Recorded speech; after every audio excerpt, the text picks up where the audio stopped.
Cette année, on a choisi de toucher à une thématique que je pense est accessible évidemment à tout le monde.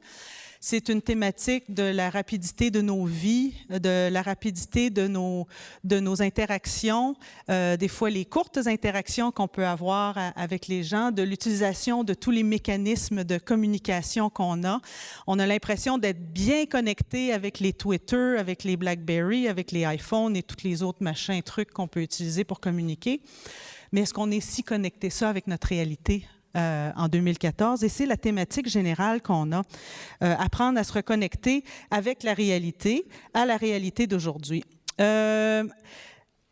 Pour lancer cette série de conférences, on trouvait que c'était tout à fait approprié que ce soit, avec grand respect, un de nos doyens qui présente ce soir, qui présente ce soir la première de la série. Et plusieurs d'entre vous le connaissez peut-être déjà, soit par son implication dans différentes organisations, soit par d'autres types de présentations publiques qu'il a faites, soit par les écrits qu'il fait dans les différents journaux et blogs.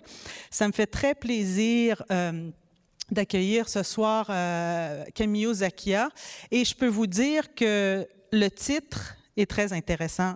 Trouver le nirvana dans une tasse de café et autres secrets du bonheur.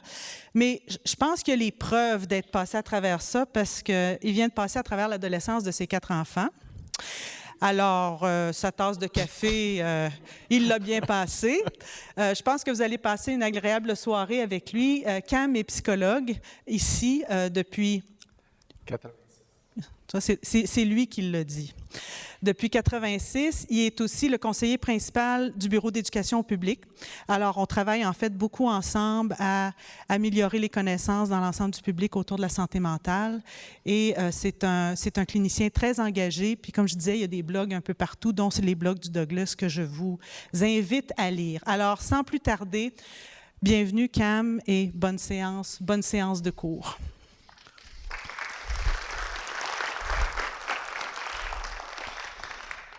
Merci Anne, merci tout le monde et merci d'être en assez grand nombre. Merci beaucoup. Ce soir, on va parler de santé mentale parce que souvent on parle de maladie mentale et on a décidé de mettre le focus sur le positif. Donc, le bien-être et le bonheur. Un sujet assez simple. J'espère que je vais pouvoir faire un peu justice à ce sujet. Bon, on va parler aujourd'hui d'équilibre. J'ai 4 sections. On va parler d'équilibre dans nos rôles, équilibre dans nos pensées, dans nos attentes ou dans nos standards de vie et finalement dans notre esprit. Commençons par ce que les gens appellent souvent les 3 piliers du bonheur. Travail, famille, jeu. Moi, je les définis un peu différemment. Ma version, c'est je me vois comme ayant 3 rôles. Vous me connaissez ce soir comme psychologue. Donc, j'ai un emploi, j'ai un rôle à jouer. Je suis engagé ici au Douglas pour faire ce que je fais. Donc, on a tous un rôle. Soit on est étudiant, on est bénévole, on est n'importe quoi, chercheur, agent de recherche, etc. Donc, je peux trouver une satisfaction dans ce que je fais dans ma vie. Mais mes enfants ne me connaissent pas comme psychologue. Quand je suis au parc avec mes enfants, ils jouent au baseball, je suis comme tous les autres parents. Ah, là, ça c'est Jacques, ça c'est Philippe, ça c'est... Et on est tous là comme êtres humains connectés à d'autres, c'est-à-dire père, fils, frère, sœur, fille, etc. Alors, la qualité de nos relations, le temps qu'on a pour les autres est très importante et c'est ça qui définit qui nous sommes aussi. Donc, ailleurs d'ici, les gens ne me connaissent pas comme psychologue.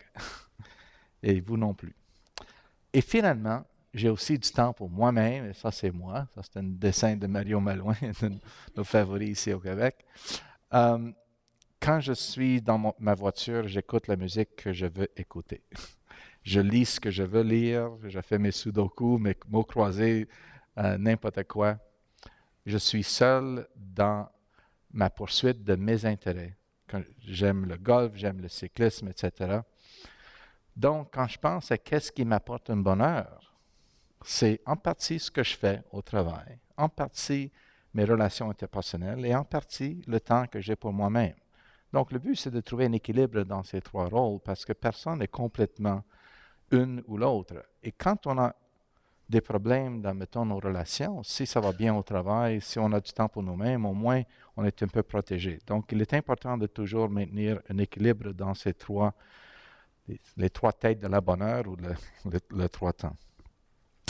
On va prendre chacun de ces trois choses. Commençons par le travail. Malheureusement, les gens, des fois, oublient pourquoi ils travaillent. Pourquoi nous travaillons? Nous travaillons pour avoir les moyens pour poursuivre nos intérêts. Les moyens sont pas c'est pas l'argent. On a les moyens pour poursuivre nos buts.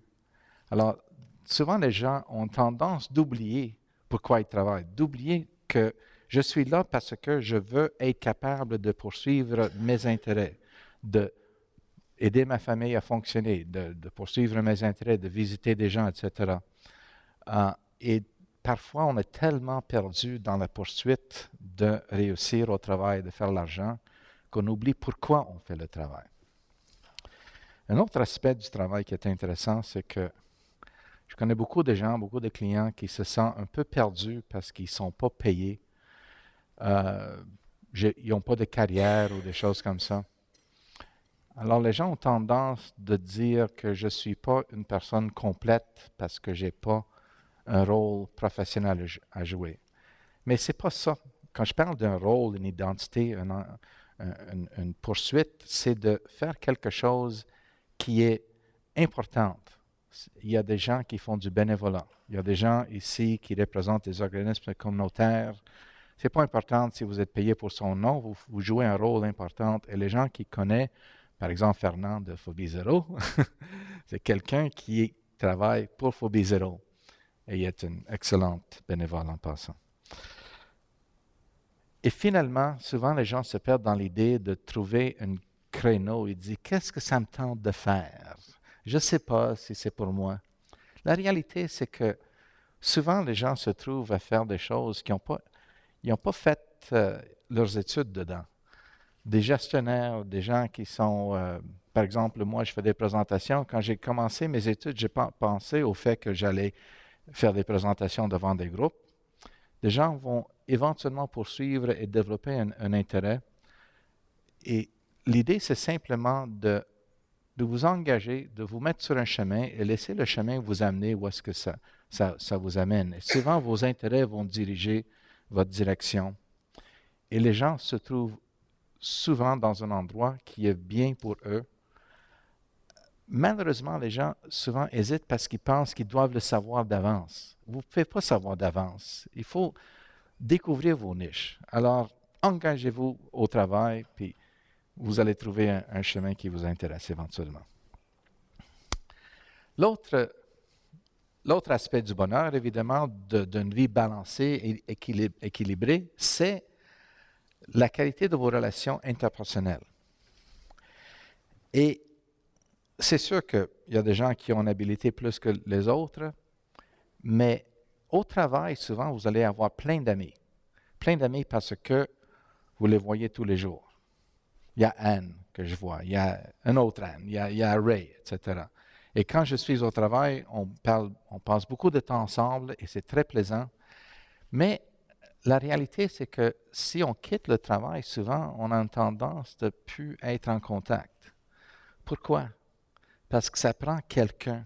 Ça prend quelqu'un pour faire un appel, pour inviter quelqu'un, pour poursuivre ça et de maintenir la relation. Donc, les relations ne sont pas si difficiles d'établir. Le problème, c'est que souvent, quand ce n'est pas devant nous, on a tendance d'oublier. Donc, si vous vous engagez à poursuivre des relations de qualité, si vous vous entendez bien au travail, pourquoi pas en fin de semaine, invitez-les chez vous, etc. Et en faisant ça, vous allez avoir un plus grand un plus grand réseau de contacts sociaux. C'est pour cette raison que c'est tellement facile au travail et à l'école, parce qu'on se croise. Et parce qu'on se croise, c'est simplement une question de contact. Et si on est tous en contact ici dans cette salle, pendant plusieurs semaines, plusieurs mois, on va trouver des douzaines d'amis. Facilement, on va s'entendre très bien avec. Malheureusement, on n'a pas tendance de maintenir ça quand on n'est plus en contact. Donc, c'est une question simplement de faire un peu d'effort, puis vous allez trouver que le réseau va être assez large. Finalement, la question d'intérêt est de poursuivre vos intérêts. Souvent, j'écoute la musique et ça me frappe. Et je dis, je vais aimer ça, mais je trouve ça un peu plate après quelques fois que je l'écoute. Il y a de la musique que je n'ai pas tellement aimée au début, ou que je peux jouer et vous allez dire, c'est quoi ça? Je vous jure que si vous entendez écouter cette musique 5-6 fois, ça va commencer à avoir un effet sur vous. Et je dis ça parce que j'ai des intérêts maintenant que je n'avais pas quand j'étais plus jeune. En plus, j'ai des intérêts que je ne pensais pas avoir. J'ai simplement développé les intérêts. Première fois, vous avez goûté le vin.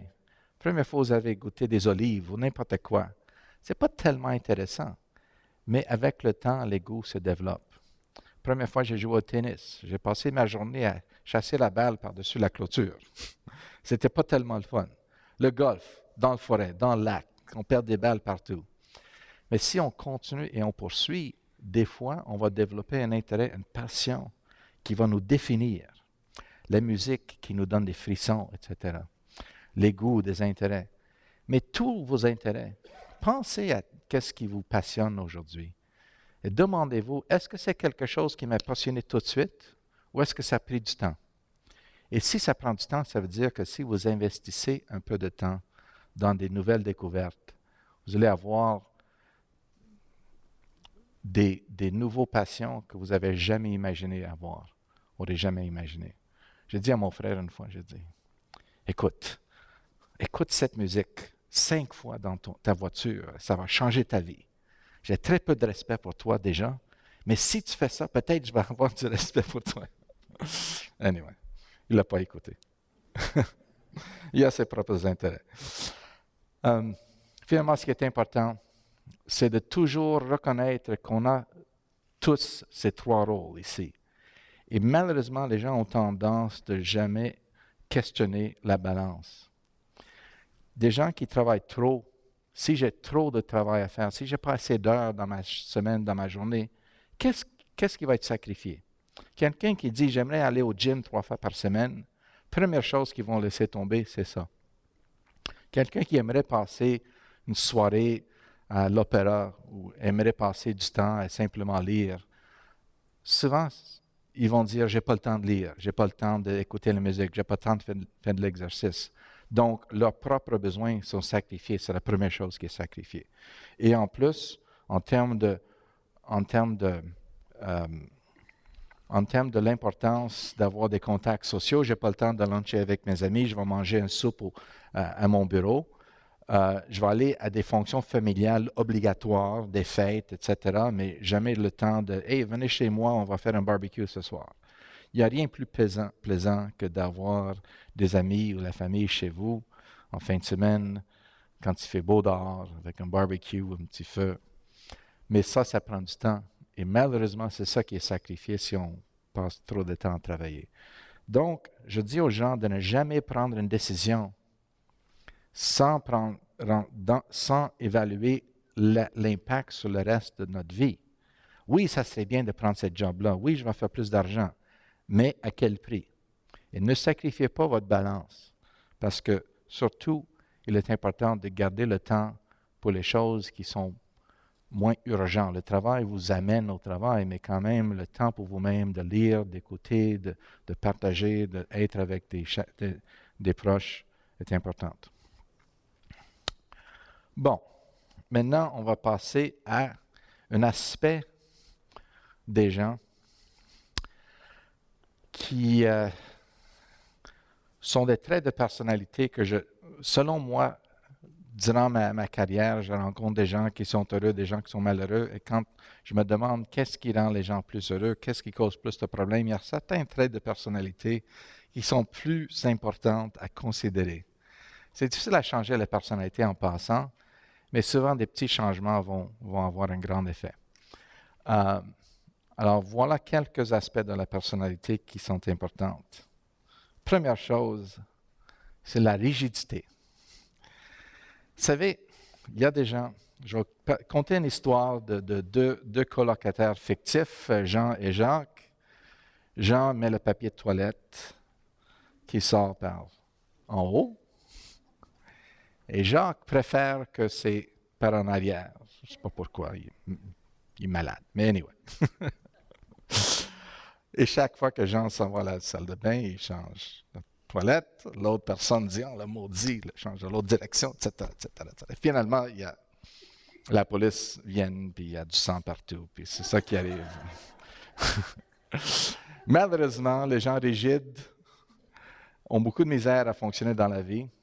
On a tous différents niveaux de rigidité, mais je dois dire que si vous n'êtes pas capable de changer votre façon de voir des choses de temps en temps, ou de prioriser, ou de dire que, bon, même si j'aime ça, ce n'est pas la fin du monde si c'est de l'autre direction. La flexibilité est très, très importante dans notre société. Les changements qu'on vit, des fois les problèmes de santé, des fois le fait qu'on vit avec d'autres personnes qui ont leurs droits aussi, ils ont droit à leurs opinions aussi et leurs préférences. Et les gens qui sont très durs, je dois dire qu'ils sont souvent malheureux. Bon, peut-être vous connaissez quelques-uns dans vos vies. Il y a un autre aspect que je trouve très important, la méfiance ou le manque de confiance qu'on donne aux autres. J'appelle ça l'effet Pygmalion, ou une prophétie autoréalisante. C'est-à-dire que si je ne fais pas confiance à quelqu'un, à certains niveaux, je vais questionner ce qu'ils font, je vais questionner tout ce qu'ils disent, et je vais créer une tension dans la relation, que souvent les gens vont me mentir juste pour éviter un argument. Et un jour, je vais découvrir une de ces menteries et je vais dire, ah ah, je savais que je ne pourrais pas faire confiance à cette personne. Vous savez qu'il y a des gens qui font confiance à tout le monde, il y a des gens qui font confiance à personne. C'est sûr que si nous faisons confiance aux gens, de temps en temps, on va se faire brûler. C'est sûr. Vous n'êtes pas obligé de le faire aveuglement, mais quand même, il est important de faire confiance aux gens, même si de temps en temps, ils vont vous décevoir. Parce que l'alternative, c'est de ne pas faire confiance. Je vous garantis qu'une relation sans confiance ne va jamais, jamais, jamais marcher. Si on parle d'employé-employeur, si on parle d'homme-femme, ou amis, ou membres de la famille, sans confiance, les relations ne marchent pas. Garanti. Un autre aspect, c'est la pensée absolue. Ce que je veux dire par ça, il n'y a pas un mot pour ça. Blanc et noir, tout ou rien. Cartésienne, est-ce que ça se dit? L'incapacité de lâcher prise, c'est-à-dire un peu comme la question de flexibilité. Il y a des gens qui aiment s'assurer que tout soit bien. Ils veulent une réponse claire. Et dans la vie, souvent, il y a des réponses claires. Malheureusement, souvent, il n'y en a pas. Et les gens qui ont une difficulté à lâcher prise, souvent, ont plus de tendance de vivre des problèmes d'anxiété, de dépression, de colère. Par exemple, si j'ai une douleur, probablement, c'est rien. Possiblement, c'est quelque chose de sérieux.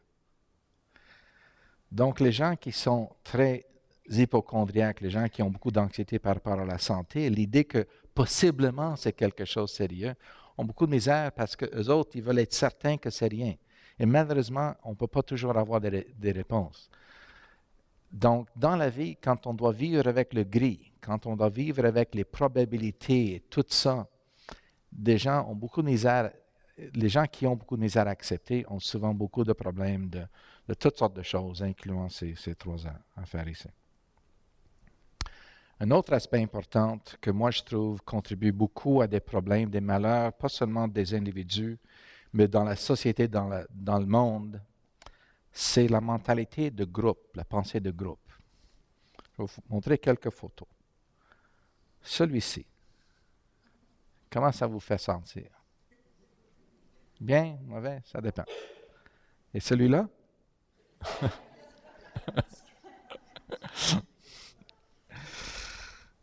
Mais si on échange les joueurs, peut-être il va être un bon gars après. Mais pour l'instant, il est vraiment...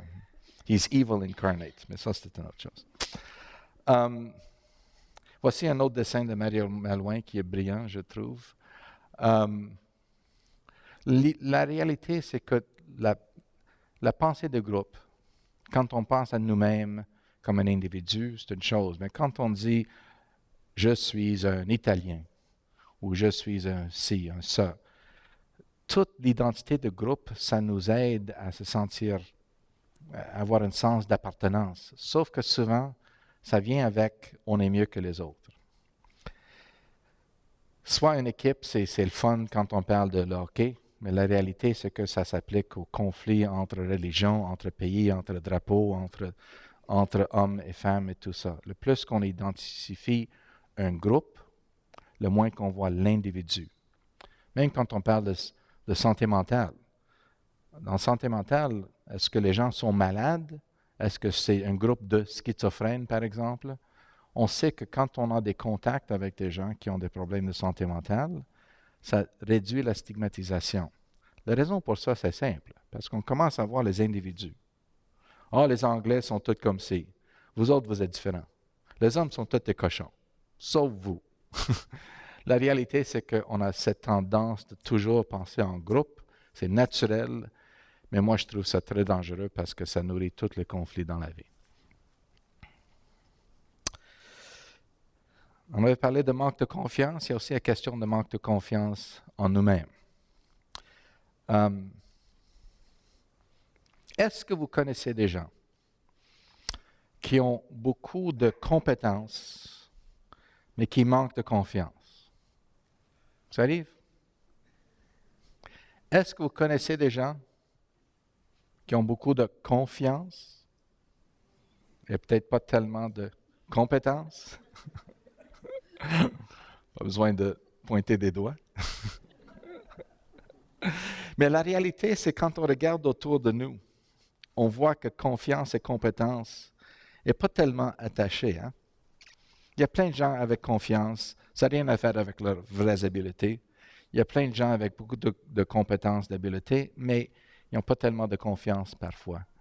Je dis ça simplement parce qu'il faut reconnaître que si ce n'est pas attaché dans les autres, pourquoi pensez-vous que c'est vraiment attaché à vous-même, dans votre cas? Donc, il y a des gens qui manquent de confiance et ils pensent que ça veut dire qu'ils n'ont pas d'habileté. La réalité, c'est qu'on a souvent plus d'habileté qu'on croit. N'oubliez pas ça. Une autre chose, c'est que comment on développe la confiance en soi? C'est pas si simple, mais souvent les gens pensent qu'ils doivent avoir la confiance avant d'engager et de faire quelque chose. Mais si vous avez un nouveau défi devant vous, une des choses qu'on sait, c'est que quelque chose de nouveau est très stressant. C'est un des éléments de la réponse du stress, c'est la nouveauté.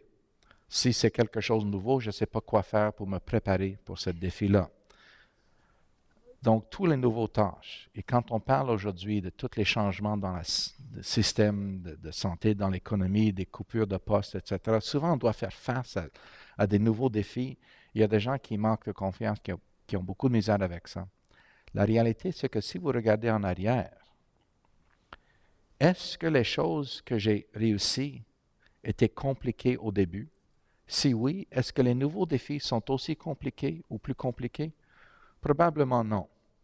Alors, le fait que vous avez déjà réussi à faire face aux changements dans le passé devrait vous donner un peu de confiance pour au moins essayer.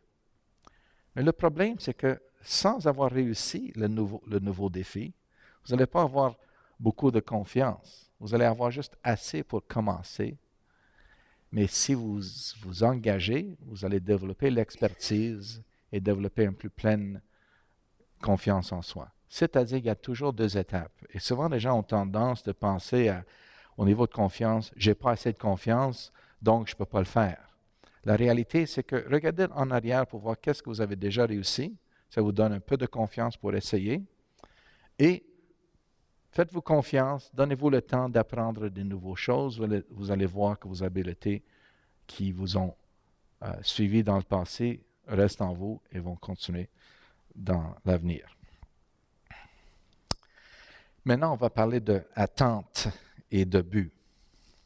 L'équilibre dans qu'est-ce qu'on s'attend de la vie et de nous-mêmes. Il y a notre directeur général, une fois, conté une blague, il dit, c'est quoi le secret du bonheur en 3 mots? Baissez vos standards. Et j'ai réfléchi à celui-là, j'ai dit, c'est intéressant, c'est vrai que si vous avez moins d'attentes, vous allez être moins déçus, plus heureux.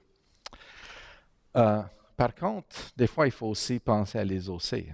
Quelqu'un qui s'en fait pas trop pour des choses, s'en fait pas pour son poids, la santé, va être très heureux jusqu'à temps qu'il y a quelque chose de sérieux. Au travail, si je veux que tout soit bien fait parfaitement, je vais être très déçu. Sauf que si je ne m'en fais pas du tout, souvent les désastres vont me poursuivre, vont arriver. Donc, finalement, je vais trouver un malheur plus tard. Même chose à l'école. Si je baisse un peu mes attentes, je vais être moins déçu si j'ai des notes plus moyennes. Mais si je ne m'en fais pas du tout, je n'ai pas de réussite du tout. Donc, c'est une question pas de baisser vos standards, mais dépendant qui vous êtes, de soit les baisser ou les hausser. Donc, je vais vous conter un couple d'histoires. Parler de mon histoire de peau de poulet. Imaginez que vous avez besoin d'une opération cardiaque, un pontage cardiaque. Et je vous donne le choix de 2 médecins. Médecin A, c'est monsieur, ce qu'on appelle peau de poulet. Ce qu'il fait tous les jours, c'est qu'il coupe les peaux de poulet qui ne sont pas cuits.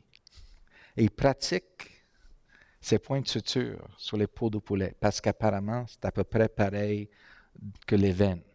Et il pratique la distance entre chaque point de suture. Et entre la suture, le point, et la coupe. En plus, il pratique la tension. Trop tendu, trop de tension, ça peut déchirer. Pas assez, ça peut saigner. Ça, c'est médecin A. Médecin B, good enough. OK. Qui allez-vous choisir? C'est assez évident. Je veux quelqu'un qui opère sur moi qui est très obsessionnel. Hein? Avec qui préférez-vous vivre?